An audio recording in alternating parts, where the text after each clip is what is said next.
Help. Let's try to say this at the same time. Okay, 1, 2, 3. We are gonna help you get a date. Help you get a date.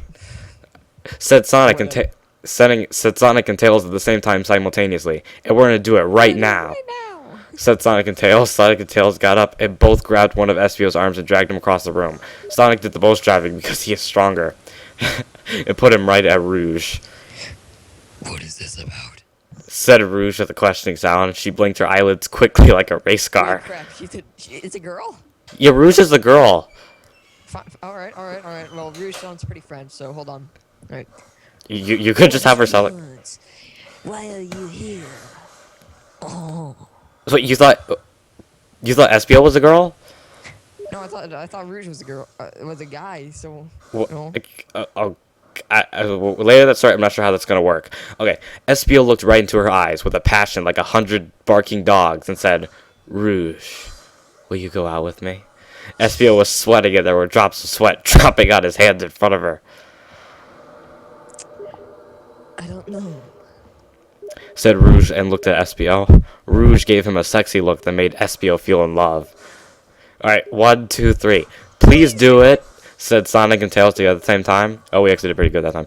Alright, next. Alright. Okay, we can go on a date tonight.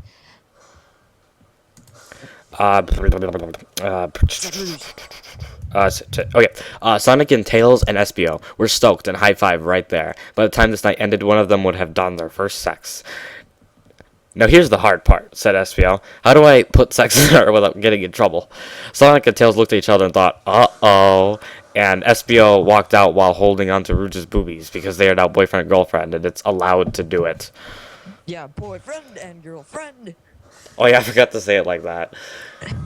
Okay, Sonic in High School, Chapter 5, Preparations. Let me get a drink of water real quick. Check chat. No, I'm checking chat right now because there's like nobody here. I got the chat like off to the side. How do you do that? You can pop out the chat if you didn't know.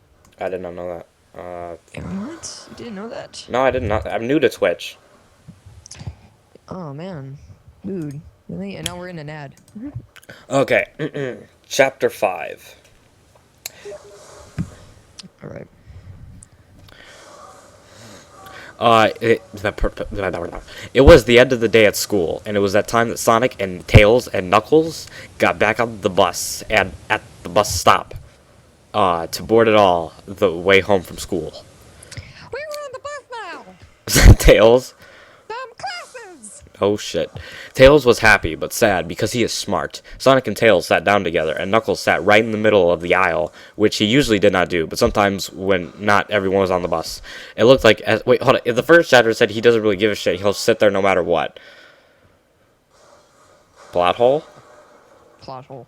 It looked like Espio and Rouge were not on the bus because they were too busy getting to ready to go sex tonight now that they are boyfriend and girlfriend. Knuckles laid across the aisle even more stretched out when he just sat across two seats because now the limits were the Alpha and the Omega. How can we help Espio? Sonic said to Tails. Tails responded, I don't know. and thought about it on the bus. The bus drove bumpy on all the bumpful roads all the way home, and then they all got out at the bus stop that they normally got in the bus at, just like always. That's pretty accurate. Sonic ran out of the bus, and then Tails, and then Knuckles in order.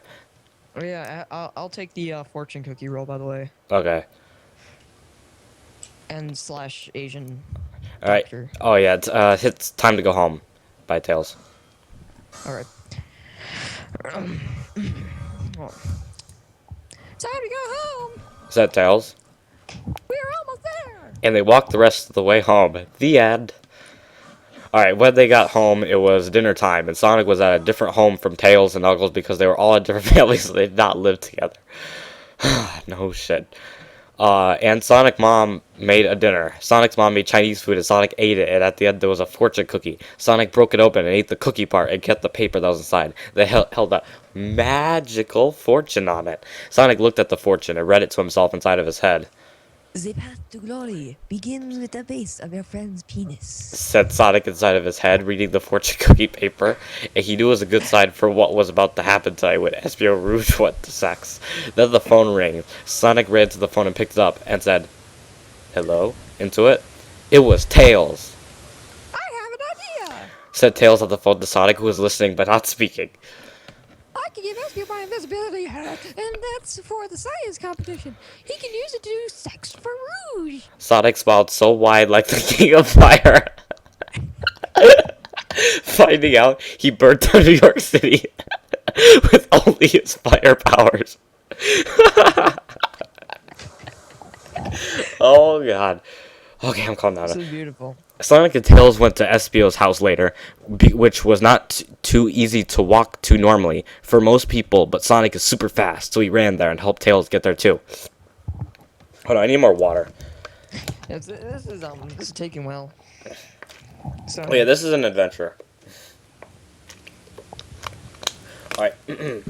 ahem. Okay. They knocked on the house. Oh, wait. Seeing as Tails is not as fast as Sonic, they knocked on the house and Espio came out of the door. This is Tails. Oh, Tails? Yeah. Okay. Here's my invisibility hat that you can use with Rouge tonight, so that way you can make sex and it makes it impossible to see and impossible to hear. This is an invisibility hat. You can't see, but you can still hear. When you are wearing the hat, and when someone who's wearing the hat wants you to also be impossible to see and hear. Wait, what? Screamed Tails, whose voice was a little hoarse from ordering food with the lunch lady whose hearing was locked in an earthquake. In her childhood. We don't need to know this. Tails had to say the things he wanted so loud that she would still say what, and Tails wondered why she even had ears. If she wasn't gonna use them. It's always mandatory to ask why you have ears. I'm a blind person. Might as well just give her to my eyes. I don't need those anymore. SPO grabbed the invisibility hat from Tails' hand and said, "Cool, thanks," and kept going, so Sonic and Tails left and wished him luck far away from their own homes. Back at home, Sonic thought it would be good that Espio would get sex into Rouge so that he could explain it to Sonic, and Sonic would know how to find Amy's sex spots even better. Because otherwise he would have to read about it online, because all he knew about was kissing, which wasn't really sex, but it was probably kind of the same thing, and Sonic would just read about it online before talking about it anyway, and he would know the right words for the things then. Sonic sat his chair in front of his Sonic computer and opened up Sonic Instant Messenger, and Everything is Sonic. yeah, messaged Amy, who was doing the same thing, but at her home. It said, "Hey, Amy, want to finally become true boyfriend and girlfriend by reaching sex this weekend?" Sonic waited for a long time on his computer, and it seemed like Amy was not there because she did not respond to anything. Sonic played games online and beat all the final bosses because he was he was like an alien sent to Earth to destroy records set by others. Then finally Amy responded. What Amy said was, No way. Sonic was so shocked his brain must have felt like a total idiot. So his brain can feel, but he can't. Well, he can feel with his hands, but that's a different story. And hey, we got 4 viewers. Oh, a fourth person. All right, chapter 6. Hold on, I just closed on my window here. Give me a second.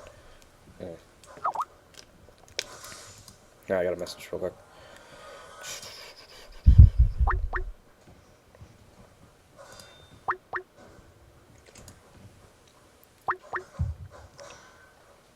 Yeah, hold on. Let me get this chat loaded up.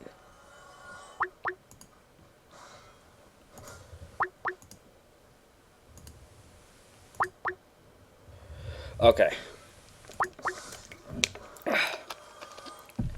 All right. Chapter 6. Alright, Sonic High School, Chapter 6. Espio walked to Rouge's house because it was time for their date together, and all Espio could think about is that they were going to make sex for the first time. Espio looked at the computer, read about what to do, and what the right words were, so he would know how it works, and how to say it right, so no one would make fun of him. It was Rouge's house he was at now, and it was in front of him. Espio knocked at Rouge's house door. "I hope she is home," said Espio, and she was, and opened the door for them. Door just then. Hello, I'm home. Alright, hello. Hello, okay, hold on. I hope she is home, said SBO, and she... Oh, wait, I'm screwed. Alright, said Rouge, always looking sexy in her tiny baby bra and big cool boobs. SBO thought she looked like the hottest woman in the world that he could see from here. Then Rouge.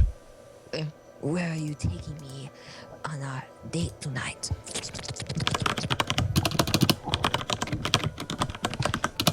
This is very interesting to admit. Alright,